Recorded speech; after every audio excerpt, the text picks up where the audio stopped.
Welcome to my channel creative i73 traditional dish cooking. আজকে তোমাদের সামনে আমি নিয়ে এসেছি সুজির উপমা। তো তার জন্য যা যা ইনগ্রিডিয়েন্টস দরকার সেগুলো আমি বলছি। তো এক বাটি ছোটো বাটি এক বাটি সুজি নিলাম, কাঁচা লঙ্কা কুচিয়ে নিলাম, আদা কুচিয়ে নিলাম, আর ফোড়নের জন্য সরিষা, কালো জিরা আর জিরা নিয়ে নিলাম, সাথে কারি পাতা, বাদাম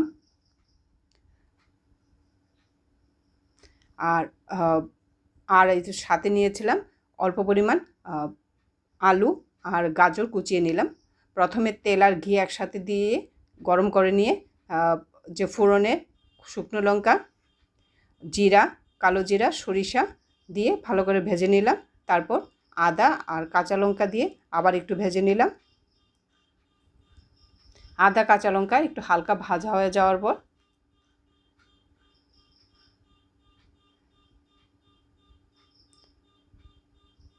কারি পাতা দিয়ে দিলাম।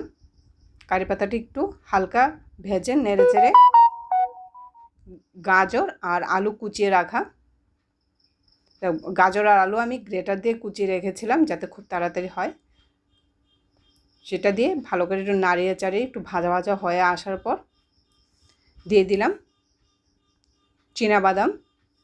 চীনাবাদামটা আগে থেকে ভেজে রেখেছিলাম।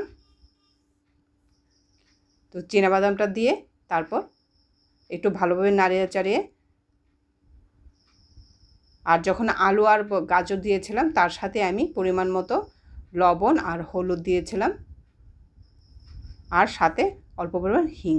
এখন ভাজাটা মোটামুটি ভালো ভাজা হওয়া যাওয়ার পর তারপর সুজি দিয়ে দিলাম। সুজি দিয়ে আবার একটু ভালো করে নাড়িয়ে ভেজে নিলাম। তো সুজিটা যখন ভালোভাবে ভাজা হয়ে গেছে তখন যতটুকু পরিমাণ আমি সুজি নিয়েছিলাম ঠিক ততটুকু পরিমাণ জল আমি সে ভাজা সুজিতে দিয়ে দিলাম। দিয়ে হিটটা একটু বাড়িয়ে দিলাম, কারণ তাড়াতাড়ি জলটা শুকিয়ে যাবে, যাতে এটা কাদা কাদা না হয়, তার জন্য হিটটা বাড়িয়ে দেওয়া।